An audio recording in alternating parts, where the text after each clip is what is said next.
Livro As Aparições do Deus da Glória, Pedro Dong, capítulo 6. Tema desta semana, o Evangelho da Glória. Meta de hoje, leitura das páginas 90 a 92. A propiciação. No capítulo 3 de Romanos, Paulo faz menção à propiciação, a quem Deus propôs no seu sangue como propiciação mediante a fé, para manifestar a sua justiça por ter Deus, na sua tolerância, deixado impunes os pecados anteriormente cometidos, tendo em vista a manifestação da sua justiça no tempo presente, para ele mesmo ser justo e o justificador daquele que tem fé em Jesus. Versículos do 25 ao 26. Como vimos em capítulos anteriores, o propiciatório era a tampa, a cobertura da arca do testemunho, que tinha esse nome porque dentro dela estavam as duas tábuas da lei que representavam o testemunho de Deus. Êxodo capítulo 25, versículos do 10 ao 22. No Antigo Testamento, o nome Senhor, escrito com todas as letras maiúsculas, é Javé ou Jeová. É um nome composto de 4 consoantes, YHWH. Ou seja, impossível de ser pronunciado na língua portuguesa, que exige pelo menos uma letra vogal entre as consoantes. O povo de Deus o conhecia como Senhor, mas não conseguia entender quem ele era.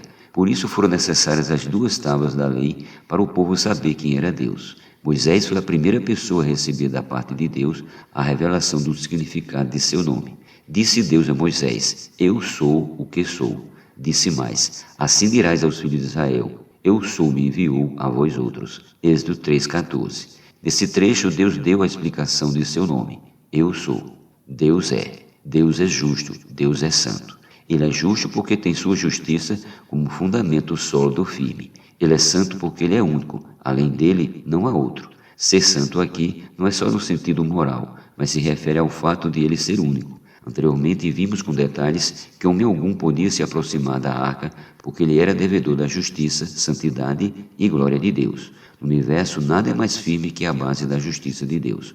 Qualquer empreendimento precisa de um bom fundamento jurídico para assegurar os direitos e os deveres contratuais. Em Salmo 89 lemos: Justiça e direito são fundamento de seu trono. Graça e verdade te precedem. Versículo 14.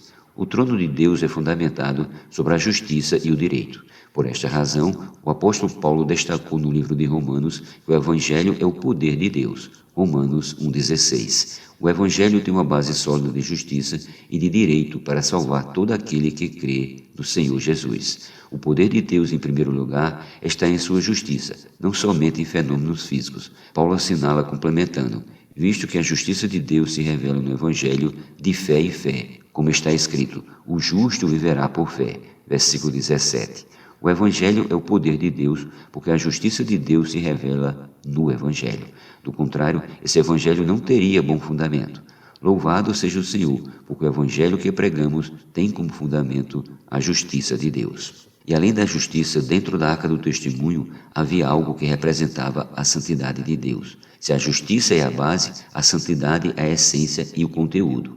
A santidade significa que somente Deus é santo, único. Esses itens estavam dentro da arca, e fora dela, a glória é representada pelos 2 querubins. A parte visível é a glória, e como o homem poderia entrar no Santo dos Santos para desfrutar da justiça, da santidade e da glória de Deus? Na arca havia uma tampa, uma cobertura, que era o propiciatório, um lugar de expiação, de propiciação dos pecados. O sangue de animais era espargido sobre essa tampa para fazer a expiação dos pecados do sacerdote e do povo. Isso revela que para a propiciação havia necessidade da morte de alguém. Em Gênesis, vimos que pelo fato de o homem ter desobedecido a Deus, ele foi expulso do jardim do Éden e para guardar a árvore da vida que estava no jardim, Deus colocou querubins com uma espada flamejante que se revolvia.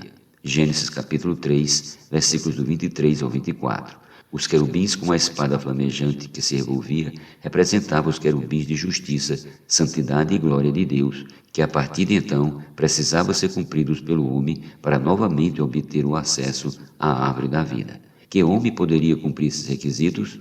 Graças a Deus, com a morte de Cristo, o seu sangue foi derramado na cruz. Por meio da redenção de Cristo, nossos pecados foram perdoados, ou seja, Deus foi propício ao homem pecador.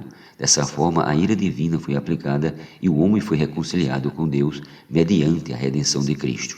A justa exigência de Deus foi atendida. Aleluia!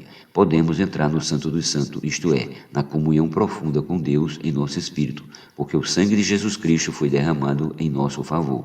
Fomos reconciliados com Deus. Tudo o que fizemos foi crer no coração e confessar com a boca que Jesus Cristo é o Senhor e que Deus aprovou sua obra redentora por nós ao ressuscitá-lo dentre os mortos. Portanto, hoje basta nos invocar o nome do Senhor Jesus para sermos salvos. Romanos capítulo 10, versículos 9 e 13. Ó Senhor Jesus! A base da justiça de Deus é firme e sólida, não há falha jurídica nela. Satanás não tem respaldo algum para nos acusar, porque temos o firme alicerce da justiça de Deus. O Senhor está infundindo a sua natureza santa única em nós. Ele tem doado suas preciosas e muito grandes promessas e por ela nos tornamos coparticipantes de sua natureza divina. O resultado é que somos libertos da corrupção das paixões que há no mundo e o servimos sem impedimento algum. 2 Pedro 1,4.